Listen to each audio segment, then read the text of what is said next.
Hey there, thanks for stopping by. If you're new to my channel, welcome. My name's Robbie Greer from Rusticated Art. Now from time to time I get asked about what sort of equipment do I use to create my drawings and my art. And today I'd just like to take you through to show you what I use, show you some of my work, and I hope you find it interesting. So what do you reckon? Come on then.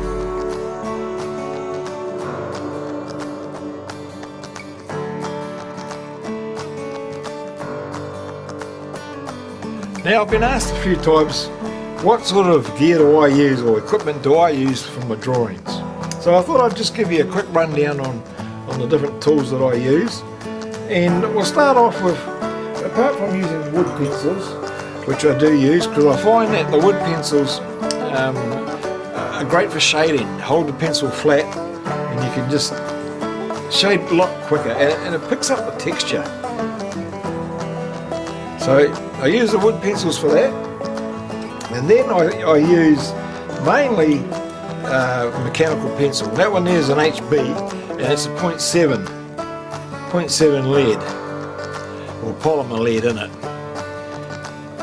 And I don't particularly go with any brands or anything. That feels comfortable. I like it, so I use it. And then this is a Pentel. And this one is a 2B lead, so it's just a bit darker. Now I like using the mechanical pencils because you don't have to worry about sharpening them. They're always sharp, and you can use, like on its side like that, one side goes flat so you sort of get a chisel point. Can you see that or not?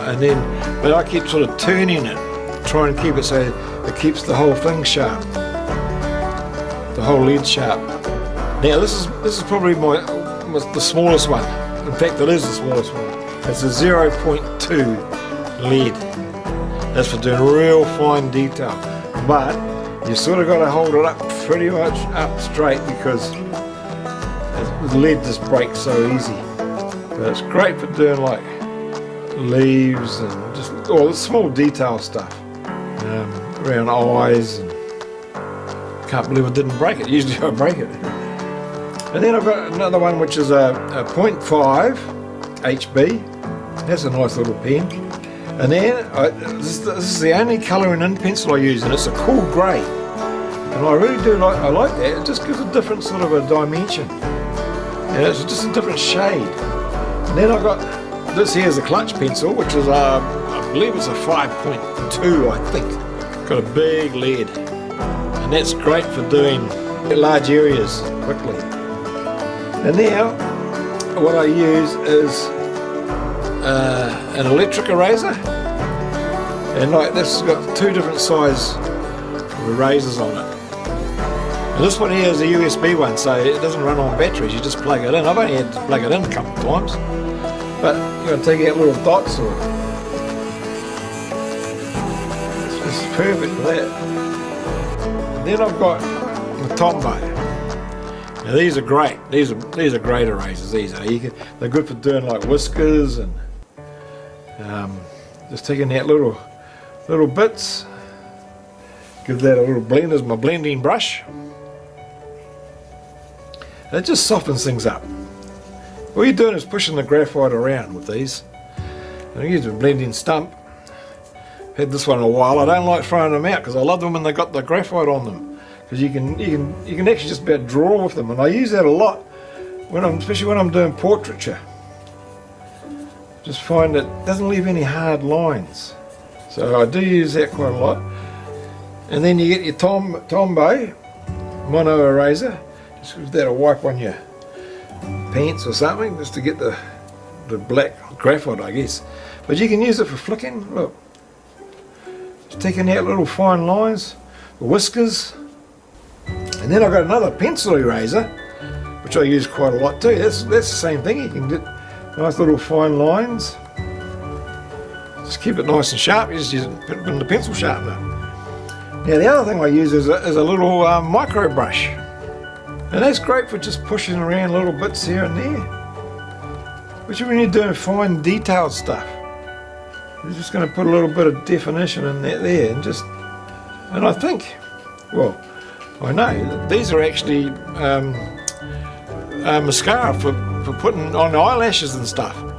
Women use them, little micro brushes. Didn't even know they existed. I follow a Smoothie 77, and I got that tip off him. That's what he uses, and it was one of his subscribers that one of his patrons told him about that. So yeah, I thought I'll pass it on as well, because they're useful, very useful. It's amazing, just when you're doing the fine detail and stuff, you can get into those little nooks and crannies. Like I showed you my little brush.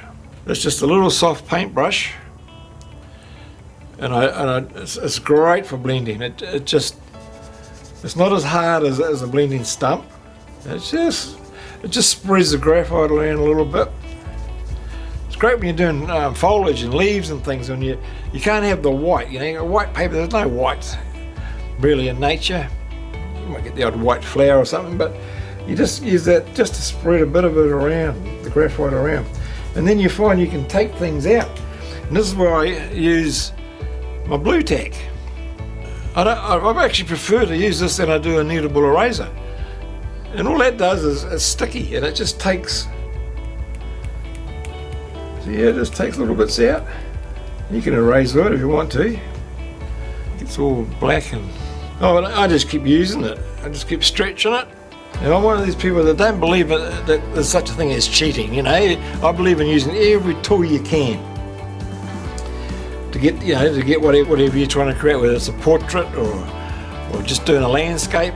I use the grid method more often than not, because that keeps everything in place. And I've got my little brush here for brushing away all the crumb. So basically that's what I use. Now, this was an image that I downloaded off Pixel Bay. They got some beautiful pictures there that you can use. Now, excuse me, although it's not finished, you know, they could put a lot more detail in, but I really thought, when I got to that point there, and I just thought to myself, you know, really, that's enough. It really is. Although, you know, you could do a lot more to it, but I just felt that it was enough for that particular image for some reason. Now over here, this is my grandson, one of my grandsons, Nico. He said, "Oh, Granddad, can you draw a picture of me?" I said, "Well, send me a photo." So he did, and that was it. He got that goofy look on his face. I don't know why he did that, but anyway, I had to draw what he sent me. And over here, well, I don't know if I actually look like that now, but that was one of my self-portraits. Now you got to try these things. Now here, what I've got here is, this is what I call Truck and Tree. Now, partner Diana, we wrote a book, and I'll get to that after, but that was one of the pictures that I put in there. It was about old abandoned buildings, and well, you know, even though the truck wasn't actually an old abandoned building, but I just felt it had to go in there.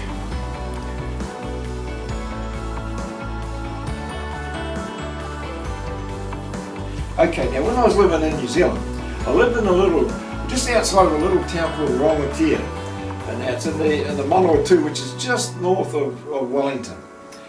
And it was this tree here, it was one of the inspirations that I had to start drawing, because where I lived, there was a lot of old buildings and old trees, and you know, I just loved the place. And this one here was the inspiration. I lived just over behind that side. Now, I've drawn this tree 3 or 4 or 5 times maybe. It just fascinates me. It's dead, but it's just got a lot of character, and I love it. Now this is the same tree, but just from a different angle. And all these old machinery lying around, old drums and bottles and all sorts of stuff. It's like, if you've ever watched American Pickers, well, that's what this place was like. And that was just one place. But that shed was just full of stuff. Old cars and motorbikes. Amazing. Now in 2018, my partner Anna and I, we wrote a book based around my art of all the old abandoned buildings that are all dotted around the countryside here in the Lockyer Valley. Now this is one of them. And you look at the building and it's on a lean. How it's still standing, I don't know. But see, I love getting all the detail in and the bushes and trees. And I draw to an A2, that's an A2 scale. And the reason being is because that way I can get more detail into my pictures. Well, for me, it's the best size to do it in anyway. So this is another one from the book. And you look at some of these old places, these beautiful old places, and you think, you know, why are they abandoned? Why is there no one living there? They look alright, they just need a bit of a tidy up.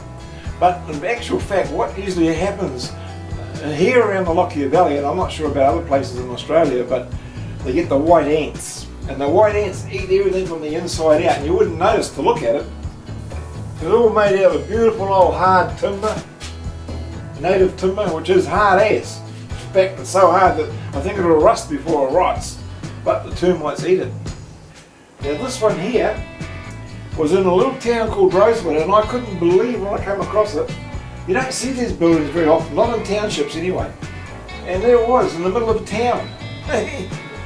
Little town called Rosewood. And there's another story to this too.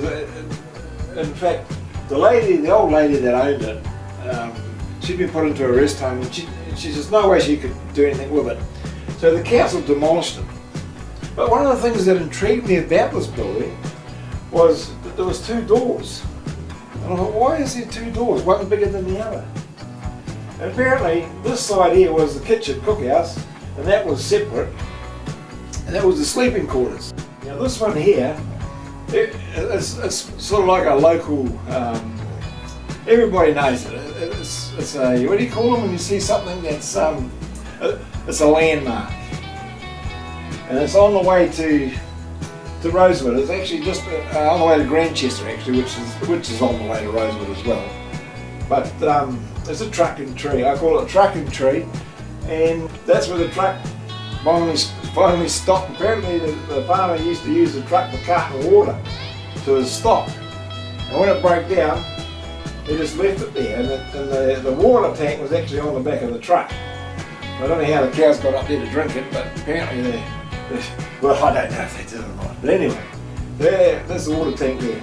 But it's just the way that tree was growing out, I had to draw that one.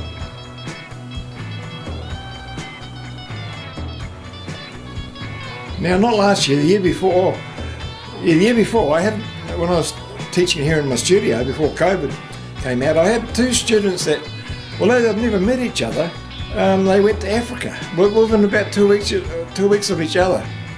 So I just thought I'd do a little bit of an Africa series.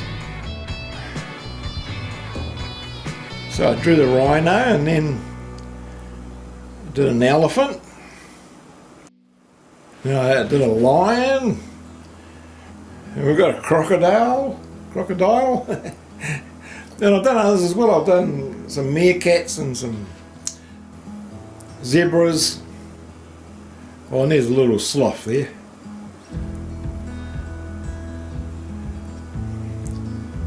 Well, I had to do a shark. I had a lot of trouble getting the water right, but eventually, just playing around with it, I eventually got it. Well, I think I did anyway.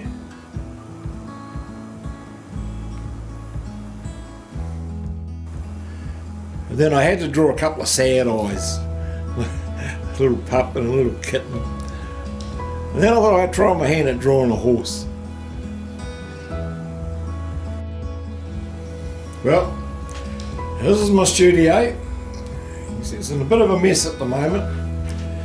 This is where I have my art classes. The students sit around here, but as you see, it's a bit of a mess. I've just sort of been changing things around a bit and getting things all set out properly. I'm making a few changes because I had a bit of a flood through here, and there's some of my prints there and my books and things. And alright, well, this is where I do all my filming, my editing, and this is where I just sit and draw over here. This is the latest one I'm working on, which I'll have out. That'll be ready for next week.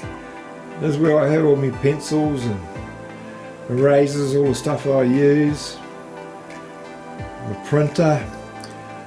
Like I said, it's a little bit messy at the moment, but it's a work in progress. I don't want to show you too much there, give away too many secrets.